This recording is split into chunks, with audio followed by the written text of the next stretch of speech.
999 to 2,000! Sorry, nag-exercise lang ako. Siguro iniisip mo kung bakit ako nandito. Well, hinabol din ako sa huli ng kalokohan ko. Hindi maganda rito. Lumaki na ako masyado. Ako na ngayon yung taong binubugbog ng mga bago sa first day nila. Napakasakit. Ikakwento ko sa iyo ang istorya ko. Huwag kang lumabag sa batas, huwag kang gagawa ng gulo. At sana di mo maranasang dumumi sa steel toilet sa harap ng kakosa mong grabe makatitig sa'yo. Hindi ko pa siya nakitang kumurap. Nagsimula ang lahat sa una kong pagmumura. Noong nasa grade 2 ako, umiikot ang buhay sa iisang bagay, recess. Oo, pinipilit ka nilang matuto mag-cursive at tumugtog ng recorder. Pero pag tumunog ang bell, malaya ka na. At sa school namin, kapag natunaw na ang snow sa Canada, alam na, lahat kami naglalaro ng soccer, football kung maselan ka. Ang sobrang yaman naming public school ay may isang maayos na soccer ball. Puno ng hangin, walang punit, walang gasgas. Napakaganda nito at pinaglalabanan namin yun. Pag tumunog ang bell, magtatakbuhan kami at makikipagdampahan para lang maunang makuha ang bola at saka ito itatago sa lock. Isa tong status symbol. Sino mang may hawak ng bola ay siyang may kapangyarihan ng bola. Itabi mo na yan, magsisimula na ang klase. Ngayong nandito na to, parang ayoko na tong pakawalan. Akin to! Ako ang nakakita! Sa akin to napunta! Hindi mo kailangang magalit. Eh kung galit ako, kasalanan mo! Akin to! Sa akin, my precious. Kahit anong pilit kong makuha ang bola para sa sarili ko, lagi na lang hindi matuloy-tuloy. Naaagaw sa huling segundo, sinisipa sa mga kamay ko o hinahatak mula sa maputik kong paghawak. Pero isang araw nung recess, ngumiti sa akin ang mga Diyos ng soccer. Tumunog ang bell, gumulong ang bola sa harap ko. Ito na yon, ang pinakamahalagang sandali ng 7 taon ko sa mundong ito. Lumundag ako ng buong lakas. Sa wakas, akin na ito! Ang malas mo naman, bro. Ang sarili kong dugot laman. Ang ultimate betrayal. Hindi! Sa'yo na yan noong nakaraang recess! Ako naman gayon! Paunahan to, no? Better luck next time, bobo. Hindi ko na napigilan. Kumulo ang dugo ko. At mula sa aking mga labi, lumabas ang salitang hindi ko pa kailanman nasasabi sa buong buhay ko. You're such a bitch! Isusumbong kita!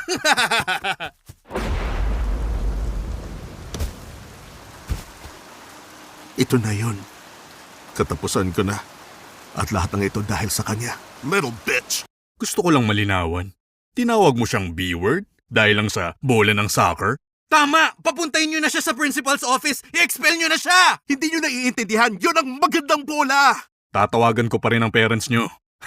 Mukhang may hindi makakapaglaro ng Mario Galaxy mamaya. Alam mo kaya kita tinawag na bitch? Tumahimik ka, may expel ka na! Ang sama talaga ng ugali, ha? Ano bang problema ng pamilya to? Yup, 7 years old at ako na ang pinaka-wanted na tao sa buong schoolyard.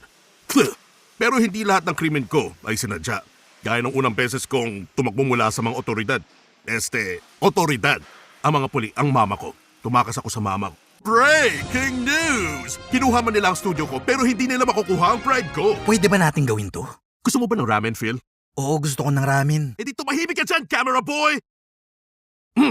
Ang video ito ay buong pusong inihahandog ng Opera. Ako na ang nagsasabi pero yung nakabukas sa 400 tabs sa browser mo maituturing na krimen. Mabuti na lang sagot na ng Opera ang problem mo sa lahat ng yan. Pagsamahin ng mga tab para maging tab islands, meron ako para sa YouTube, Reddit at mga streaming platform. I-expand o i-collapse ayon sa gusto mo o di kaya ipaayos mo kay Arya ang AI ng Opera. Pindutin ang Control o Command plus / para lumabas ang command bar at ipagawa ang kahit anong gusto mo. Nung nagplano ako ng trip sa UK, sinabi ko lang na group my Expedia tabs, close all WestJet tabs, ligtas ako sa matinding sakit ng ulo dahil dito. Nag-spreadsheet pa ako habang nasa abroad at syempre kapag walang entertainment sa loob ng 3 segundo para bang katapusan ko na. Pero sa Opera, drag and drop lang tapos may split screen ka na. Easy peasy, lemon squeezy. Ba't ako? Kung mahilig ka sa music, may floating player si Opera na pwedeng ilagay kahit saan, kahit nasa labas ng browser. Gusto mo ng Opera? Simple lang. Itago mo ang Chicken Ichiban sa sapatos mo at islide mo sa akin sa oras ng pagbisita. O kaya, i-click mo yung link sa description kung anong mas madali. Ngayon, balik na sa video! Pasaway ka! Hindi pa man lumilipas ang soccer incident, pagkapiyansa tinanong ko si mama kung pwede ako makipaglaro kina Mikey pagkatapos ng klase. Tatawagin mo ba siyang B-word? Siguro kung mandadaya siya ulit sa Halo. Magpipigil na po ako sa paggamit ng bad words, Your Honor. Sige. Ayos! Napakasaya talaga bilang bata pag alam mo na may playdate ka after school. Hangout. Kinulayan ko ang mapa ng Canada at sinagutan ng times tables ko ng masaya. Siguradong sobrang epic nito, dude! Di na ako makapaghintay! Tara, sundan mo ko pa uwi! Kaya walang gustong kumausap sa'yo eh. Ako lang, si Mikey at ang kuya niya na halatang ayaw sa presensya namin. Hindi na kami nag-aksaya ng oras. Naglaro kami agad ng Plants vs. Zombies sa Xbox niya. Pero habang naglalaro kami, biglang tumunog ang phone. Sagutin mo nga yung phone, Engot. Huwag mo nga akong tawagin ganyan. Eh di tigilan mo maging tanga. Si Brody! Ngayon na! Para sa'yo to. Hello? Anong ginagawa mo? Ano? Hinahanap ka na ng buong barangay! Akala namin nakidnap ka! Bakit ka nasa bahay ni Mikey? Akala ko po pumayag kayo. Nandito sa bahay natin! 7 years old ka pa lang! Di ka pwede basta-basta pumunta sa bahay ng iba nang walang paalam! Umuwi ka ngayon na! Opo, pauwi na. Noong mga sandaling yun, na-realize ko na hindi ko pala alam kung paano umuwi. Parang bigla akong sinampal ng realidad. Hindi ko alam ang gagawin ko. Hindi ko alam kung... Uy, ayos ka lang? Si Mama, sabi niya na hindi ako dapat kailangan ko na umuwi. Okay, sige. Uwi ka na. Hindi ko alam kung paano. Hindi ko rin alam. Oh my God! Kailangan ko pa talagang ihatid yung iyakin na yan! Kaya ayun, ihinatid niya ako pa uwi. Habang sakay ng ripstick sa dinami-dami ng masasakyan. Habang ako tumatakbo sa likod niya habang umiiyak. Ibang klase talaga. Pagdating ko sa bahay, binuksan ko ang pinto at hinarap ang bagsik ng galit ni Mama. Pero pagtingin niya sa akin, nakita niya kung gaano ako umiiyak. Yumuko siya at niyakap lang ako. Yun lang ang kailangan ko. Pagkatapos sinabi niya sa akin, ang nasa isip lang daw niya noon ay ang engot talaga. Kaya ayun, nakalusot pa rin ako sa kasong yun. Technically, binusura na yun ng judge. Ngayon baka sabihin nyo hindi naman talaga krimen tong mga ginawa ko. Na ginagamit ko lang tong kulungan bilang visual narrative para sa storytime animation video. Ano kaya yun? Grabe, ang bobo mo talaga. Para sabihin ko sa iyo, bad boy talaga ako. Mayroon akong leather jacket, yung color black.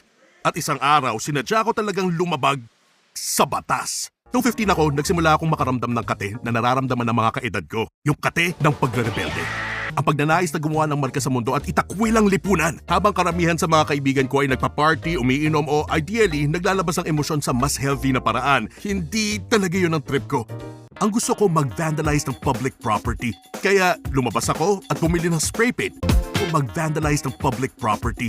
Kaya lumabas ako at bumili ng spray paint. Hindi ako pupunta sa bahay ng iba o negosyo tapos mag-vandal lang para manggulo. Sa totoo lang, mas interesado ako sa ekspresyon at paghanga sa graffiti bilang sining. Pero alam mo na, illegal pa rin. Huwag tularan. Kaya lang desidido na ako.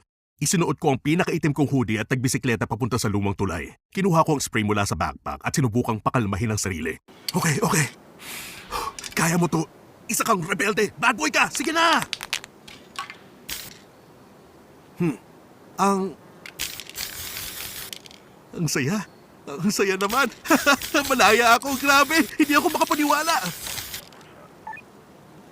Oh my God, makukulong ako. Magiging kriminal ako. Holy shit! Nagsimula akong magpedal ng mabilis sa abot ng aking makakaya. Paglingon ko, nakita ko ang dalawang security guard na kasunod sa akin. Tinamaan ako ng adrenaline. Hindi niyo ako mahuhuli! Ah!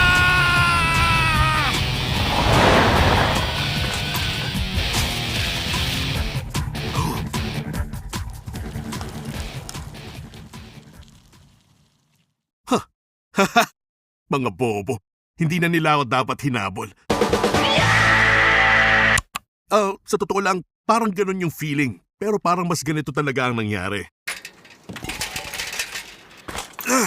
Dali! Aray!